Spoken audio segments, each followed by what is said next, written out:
No, that was so cool. Okay.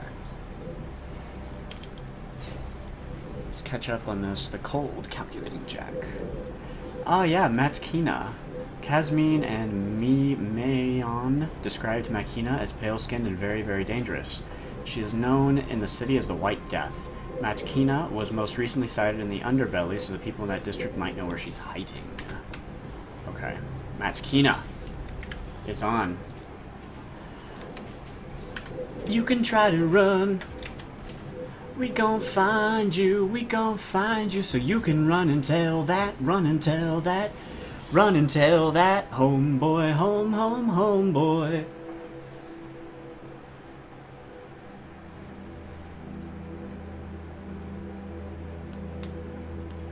Welcome back, Andy Slack.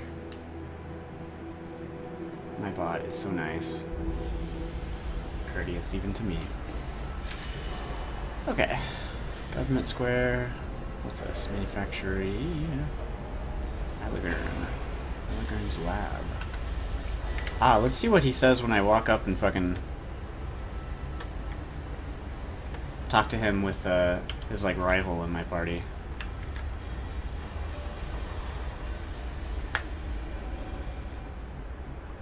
I've already told you I want nothing to do with this, Harridan. But you bring her to my door, ditch her someplace, and maybe we can talk. Oh, is that it? Okay. I was hoping he'd really start some shit. Manth Paw. Know anything about the White Death? This lissom Jack looks down on his luck, judging from his bare feet and dusty jerkin. But he takes in his surroundings with a hopeful gaze. As you approach, he smiles and throws out his arms in greeting, which reveals the tool of his trade on his belt. How now, helpmate, got any... He stops as he sees Tiber with you. Tiber, he bellows. Good to see you. Last I heard, you and Reese were running around from the levees. Slipped him again, eh? This your new crew? Looking for an in-and-out man. I'm free at the moment and ready and able to do some crimes. Two old friends. They gotta have some work for me. Manth, my boy, always joking, he says through gritted teeth, and so loudly. He puts an arm around the young man's neck and snugs him in, a little too tight. Someday, someone's going to hear one of your loud jokes and call the watch on you, and me. And no, this is not my crew. This is my friend, who I'm helping find his way around the pitfalls of our great city. Tiber turns to you. Manth is actually the most honest boy in Sagas Cliffs, aren't you, Manth? He swallows. Why, yes, I am. They don't come much honester than Manth Pa. I pretty much just sit around all day thinking of ways I could be more Alright, scan thoughts. Oh, that tattooed fellow isn't the guy I knew. When am I gonna learn? Tiber's meaty palm covers Manth's mouth. That's fine, lad, that's fine. He smiles at you. You know, Manth has the most dangerous job in Sagas Cliffs. He's a window washer, hangs out over the sea faces of those cliff houses and scrubs away without a care. And if that weren't enough, when he's not working, he's down here in the underbelly, helping people find their way around. Go on, just ask him. He knows everything about this place. That's right, says Manth as Tiber lifts his hand. Ask me anything. You want to hear about the people who live here, or maybe the stick-a-tunnels, or the manufactory, or those crazy dendro herb bastards? I'm looking for, yeah, Matkina. The White Death? You ain't crazy, are you? He lifts his hands placatingly. Sorry, none of my business. Can't tell you where she is, but you might want to talk to Mapper. Mapper, okay. He's squatting in one of the shanties down here. If there's any place she can hide, he'd know about it. Okay, so I want to find someone called Mapper in a shanty. Okay. Keep it high, crit. Mapper.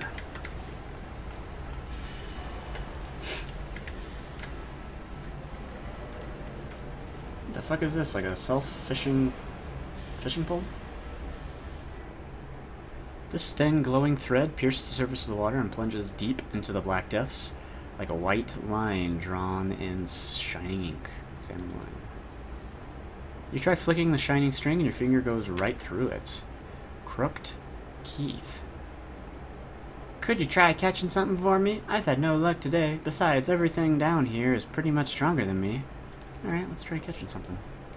You pull on the line and something in the dark below pulls back. You press your lips together and reel in the catch. A muddy cipher dangles from the end of the line. It's beautiful. The queek breathes. I was just hoping for a fish. I can sell it and eat it for weeks. Fucking give it to her. You pass the cipher to her, and she squinches her eyes shut in unmitigated joy. Thank you! Use my fishing pole whenever you want. Alright, let's tug on it. You take hold of the fishing rod and begin reeling in the line, but nothing is on the hook. You might have better look tomorrow. Too nice. I'm too nice.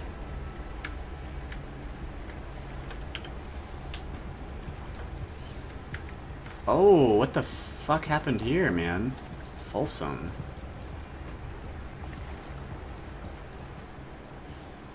This man towers over you, enormously fat and draped in gaudy robes.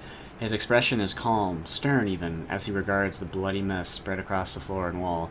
The hooded figures on either side of him tense as you approach.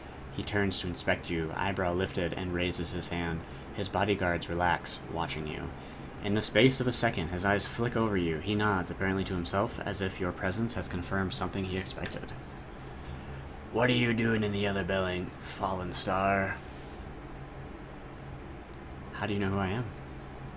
An odd question, he says, frowning. You fell from the sky like a comet and somehow survived. My people have been watching you since you set foot on the beach. He cocks his head. Now that I have answered your question, answer mine. What are you doing here? I'm looking for someone. Are you? Found someone, I would say. Are you? He says. I know everyone in the underbelly, and I am seeking someone as well. Perhaps we can help each other. He turns his back on you, staring down at the vast pool of blood. This is all that remains of Weedle, one of my prodigies. I had hopes for him. Now they will never be realized. The underbelly is poorer without him. The rage beneath his voice cuts each word shorter and shorter. Bring me any information you find. Help me discover the identity of his killer, and you will be rewarded. He exhales sharply, then turns around. The fury you glimpsed in him is buried once more. There is an assassin named Matkina, he says. She is known as the White Death. I have helped her find work in the past, but she has become erratic. If she is not involved, she might know who is. If you wish to help in this matter, ask her what she knows. The creature named Mapper may know where she is.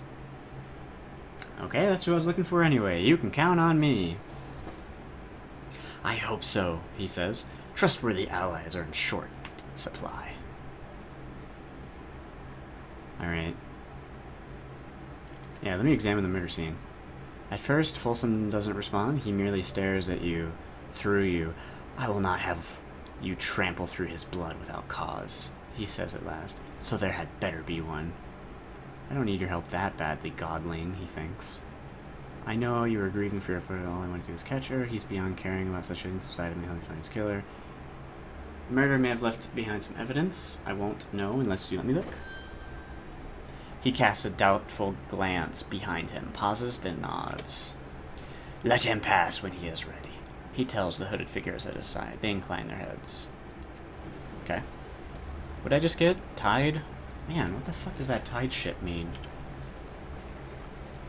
If anybody seeing this out there knows, ever knows, like, let me know. Let's check this shit out.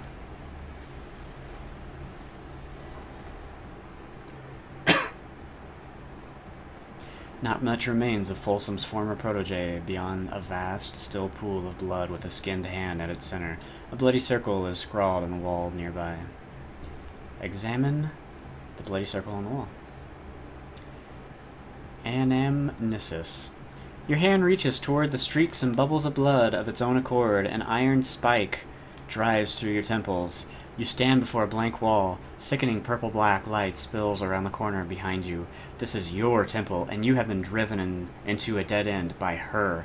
Blood seeps through the walls from the other side, drawing the familiar shape. Frightened, confused, you trace the line, and a gate opens with a wet crunch.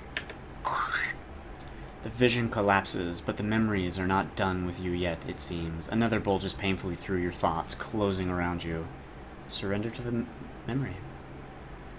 Fresh blood streams over the circle, yanking you through the hollow as its center into the world beyond. A strip of blistered land coils through a void as black as a gaping mouth. The air is thick, foul, and textured with the slickness of maggots. Nausea slams into you, filling your head, infecting your thoughts. And through it all, you sense a mind that is fathomless darkness.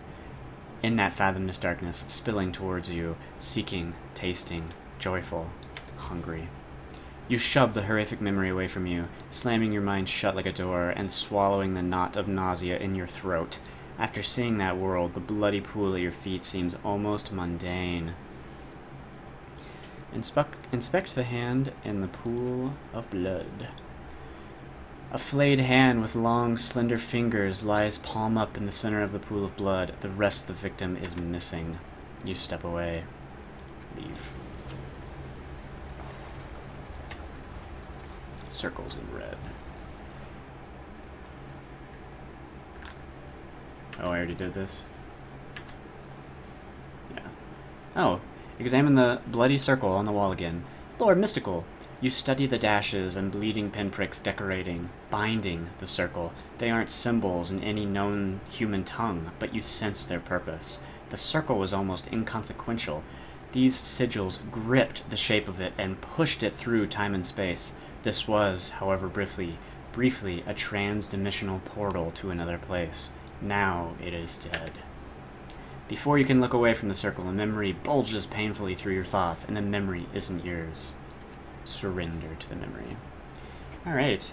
Anamnesis. Fresh blood streams over the circle, yanking you through. Didn't I already read this? Through it all? Yeah, I already read this. Wait, I did it again? Huh, okay.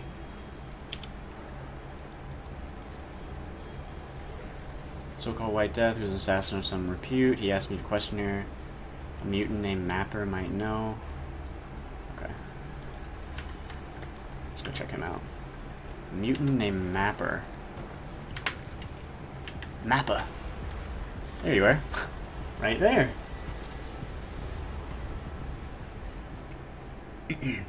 From a distance, it looks as if this mutant is wearing a form-fitting suit of finely patterned lines in white, yellow, and pale blue. On closer examination, it becomes apparent that these are tattoos, and they cover nearly the entirety of his body, even his shaved head.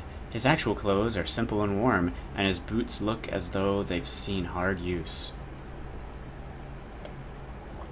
He is studying the meaningless swirls and whirls on his arms, and mouthing names that mean nothing to you.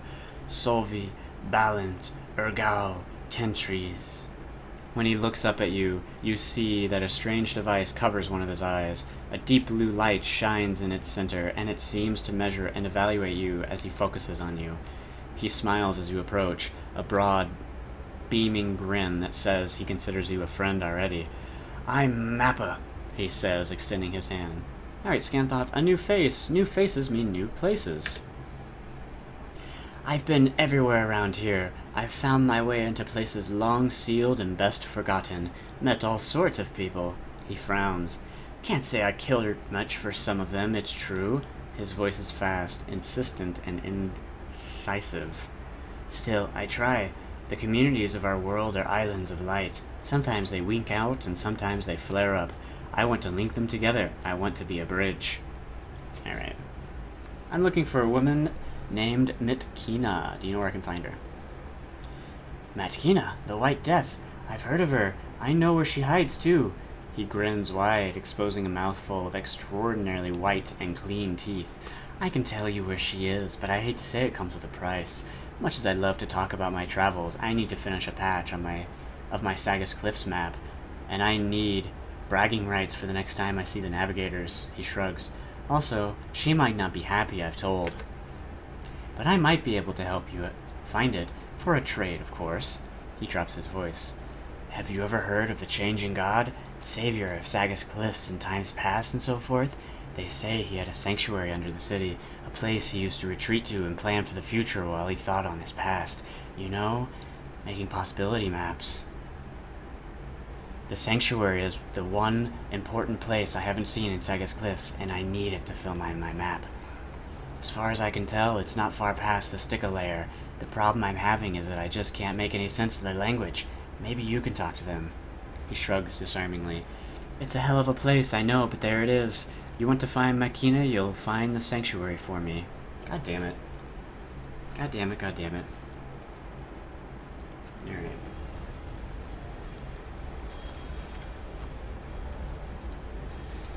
Alright, so I gotta go to the Stickless. Good time to sate my parched throat. Chiquette.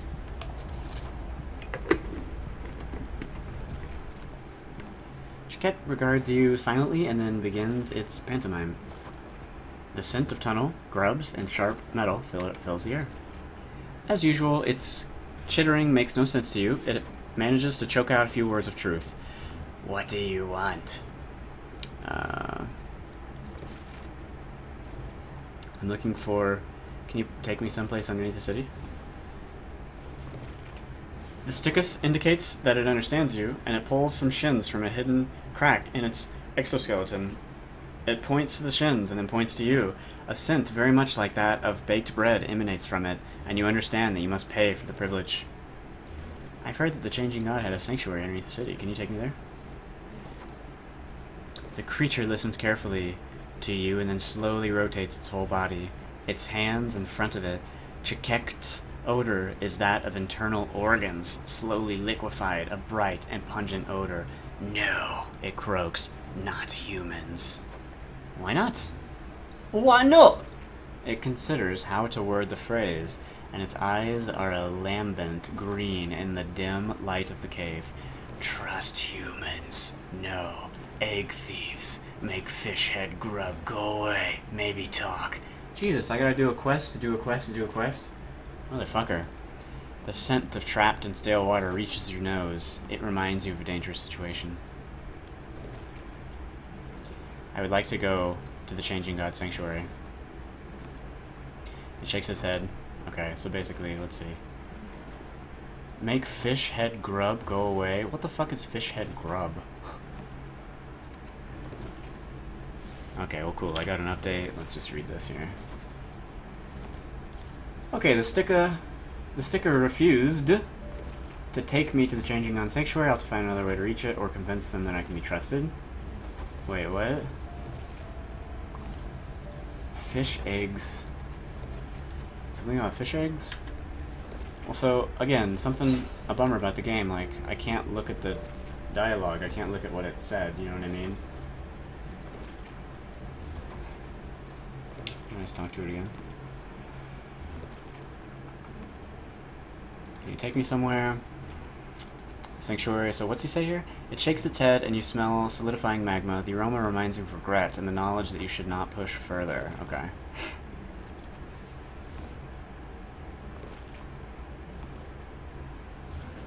Well, okay. Can I talk to these little dudes? Clunk. This tunnel is blocked by debris, but it's loose enough that the burrowing creature could easily push its way through. Okay. Huh. Same deal? Yeah.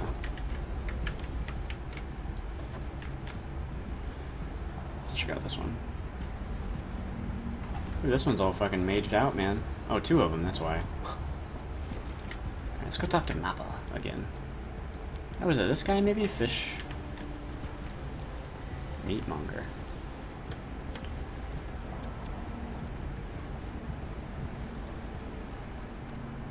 A short, solid man stands behind a smoking grill. Yeah. Hey ho, I'm Muke the meatmonger. What do you have? I'm looking for a jack named Matkina. Pale skin, hard looks. Wears a hood. He nods. Know her well. Buys from me all the time. Haven't seen her in a while, though. You might ask Mapper over there by the shanties. He'll be the one with the maps on his skin. Keeps track of everybody. So yeba. On account of the toes. I see. Nobody wants to see a man with toes growing all over his body, especially if he's cooking their food. Not even people in the other really got strong enough stomachs for that. That's pretty fucked up. Oh no, Mapper door's over here.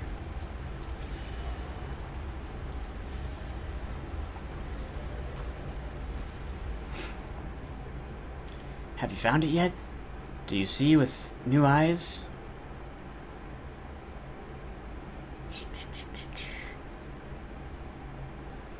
You say you want to be a bridge? How do you even do that?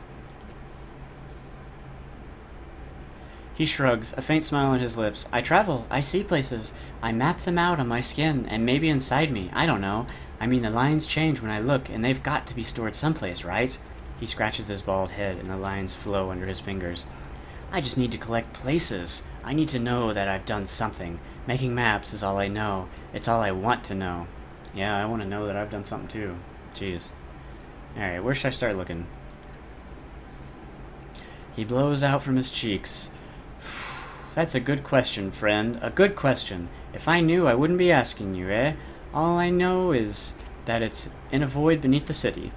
He chews his tongue for a moment, thinking, you know how cities build and build on themselves? It's like that. What I mean is that Sagus got built on top of an old Sagus, and that got built on a Sagus before that. Before it was even Sagus, right? So this old sanctuary, it's just in one of the spaces between the eras, but I haven't been able to find a way to get there, and friend, believe me when I say that's the kind of thing that carks me farce. Fierce, he frowns. Find the void, and you should be able to find his place. Okay. Have you heard anything about the murders? Murders? What murders? Alarm colors his face, and a faint red streak runs through his tattoos. No one tells me anything, he sighs. One of the drawbacks of being a drifter, I suppose. No one thinks to keep you informed. Then he looks around. Of course, in a place like this, people don't generally talk to each other much anyway. Okay. So the sticker refused to take me to the changing gun section. I'll find another way to reach it or convince them I can be trusted. So how... Like, didn't they want me to do something?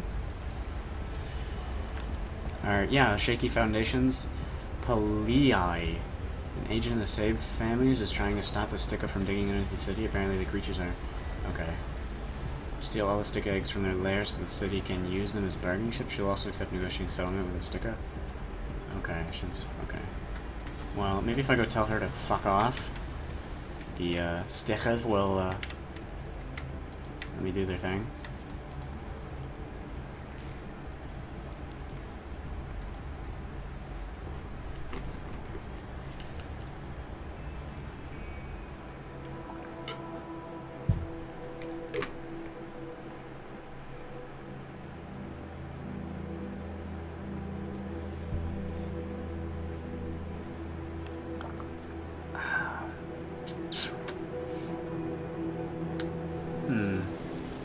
Pelii was her name, right? Like right over here, I think?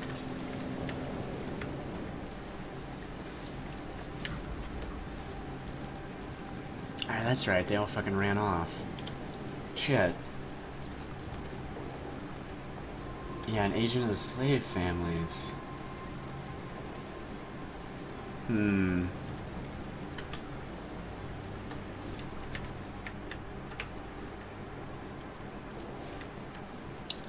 Nano. Can I go to Caravan? Okay. Let's see if she's up here in the Caravan EC. Or maybe at the bar. You know, I haven't really talked to people in here, have I? I think I went in here, but I didn't interact with anybody. I guess I could. I really would like to do this quest, though.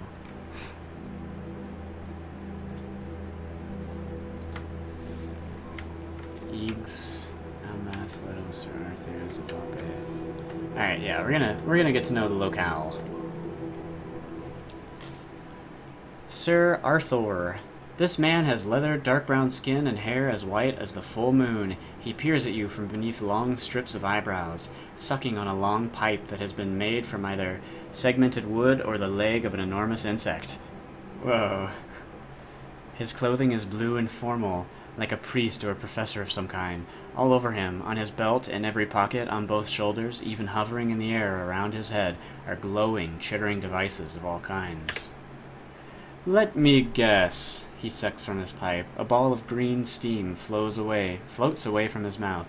You're a traveler, that much is clear, an explorer. Yet you have the look of a farmer visiting a teeming metropolis for the first time.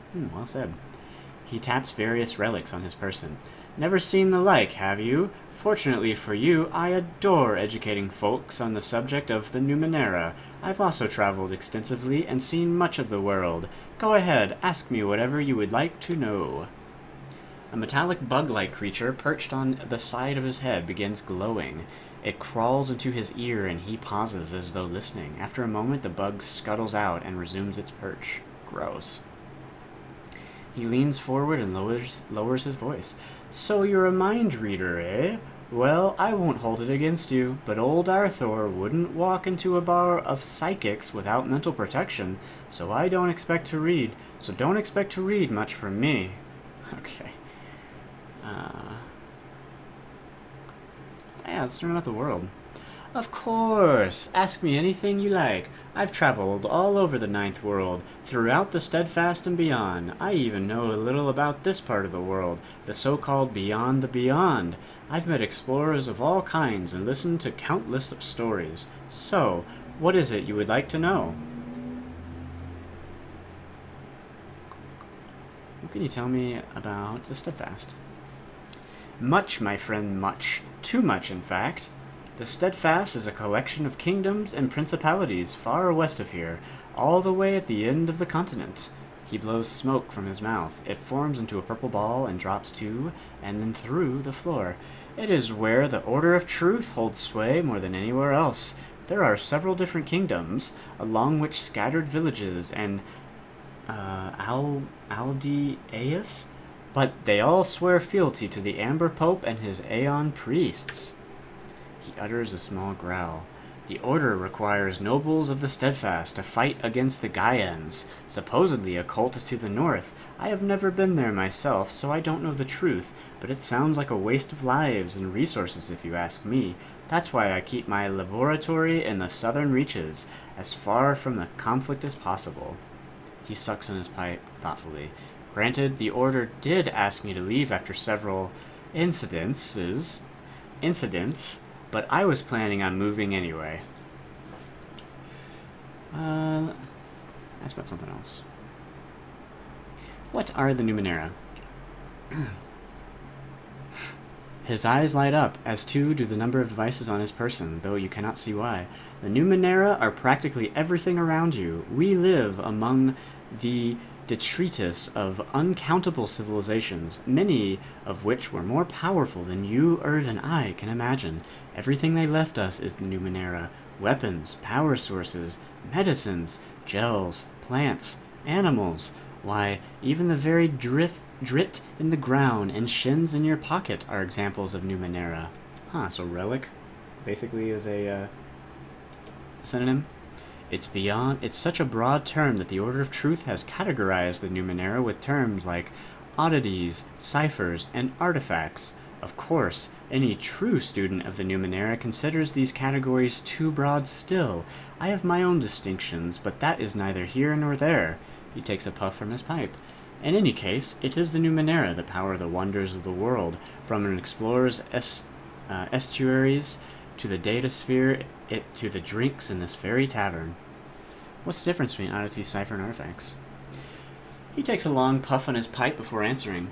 For the most part, he says, those terms refer to how useful a device is. It makes sense. As wonderful and powerful as the relics of the past are, nobody in this world gives a damn unless it can fix their problems. He sighs. They don't care how it works or where it came from, eh? But if they can use it to feed themselves, fight off an Ehrengrask, or at least get them a few extra shins, now they're interested. He shows you the back of his fist and sticks out a thumb. Oddities are the least useful. They do something all right. Heat your drink, float in the air, make everything you say sound like music, whatever, but it's rarely something anyone can get any utility out of. Oddities are fascinating, but pragmatically, they're only worth a few shins. He sticks his pointer. Oops.